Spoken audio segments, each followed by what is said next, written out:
The whole world is in debt, but to whom? Every country on Earth is in debt.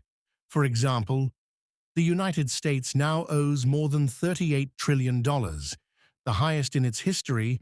Europe carries around $14 trillion. Japan alone has nearly $9 trillion in debt. Even oil-rich nations and export giants are deep in the red. If everyone owes money, who is the actual creditor? And here's where the tragicomedy of financial history begins. The world is, in a strange way, in debt to itself. But does that mean everyone benefits equally? Absolutely not. Tracing debt back to its roots. Our mountain of modern debt didn't start with credit cards, bank apps, or digital transfers. It started with war. In 1694, England was fighting France and running out of gold. The king asked merchants for funds. In return, merchants demanded a share of future tax revenues, essentially interest payments. To manage this system, the Bank of England was created. For the first time in history, a government could spend money it didn't yet have. This was the birth of modern finance. France adopted it. The Netherlands refined it. The United States used the same model to finance its Revolutionary War and later its expansion. Borrowing power became a sign of a nation's credibility. Power was no longer measured in gold, but in bonds. Fast forward to today. Debt has become one of the world's biggest exports. The US owes $38 trillion. Japan owes $9 trillion, and the world takes on an extra $1 trillion every 100 days. Every country borrows, every bank lends, and every citizen is both a debtor and a creditor through taxes, savings, and pensions.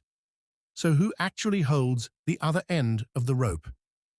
Take the US, for example. Half of its debt is actually owed to itself.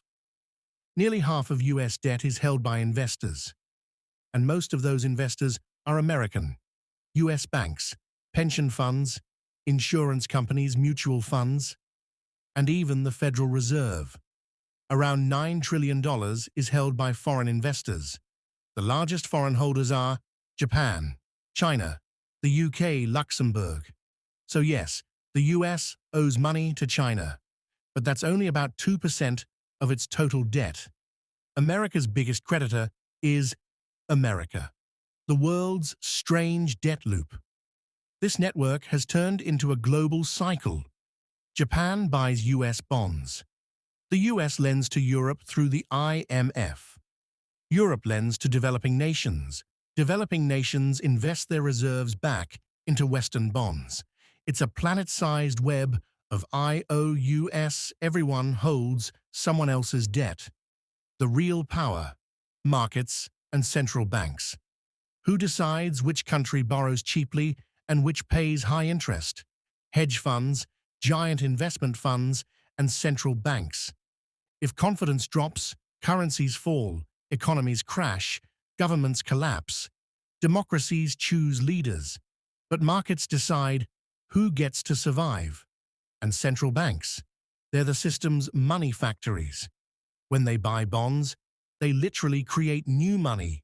Every dollar in existence is tied to someone's debt.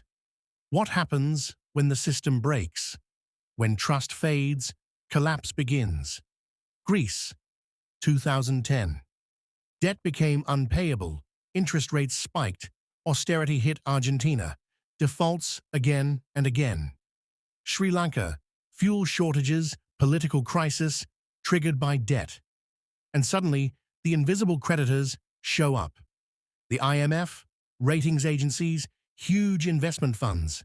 When the dust settles, the cycle simply restarts. Old loans get restructured, new loans are issued, and the machine keeps running. The truth: governments don't borrow to repay debt. They borrow to roll it over. You and I must repay our loans. Governments do not. Their goal isn't to pay off debt, it's to keep it going. Interest payments are the fuel of the system. The US will never pay off its $38 trillion. Japan lives with debt exceeding 250% of its GDP. Investors aren't waiting to get repaid. They just want the deal to continue. Government debt is the safest investment on earth. If the US somehow paid all its debts, the global financial system would collapse. So governments focus on making debt sustainable, not zero, the hidden reality. Inequality, we owe the debt to ourselves, isn't entirely true. Interest flows upward.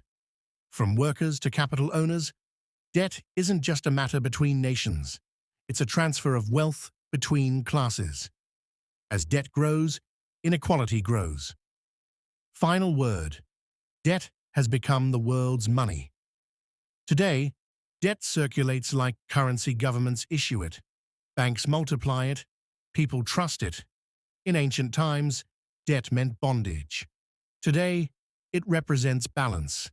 But if that balance ever breaks, if trust collapses, we'll see debt's true face, a promise that cannot be kept forever.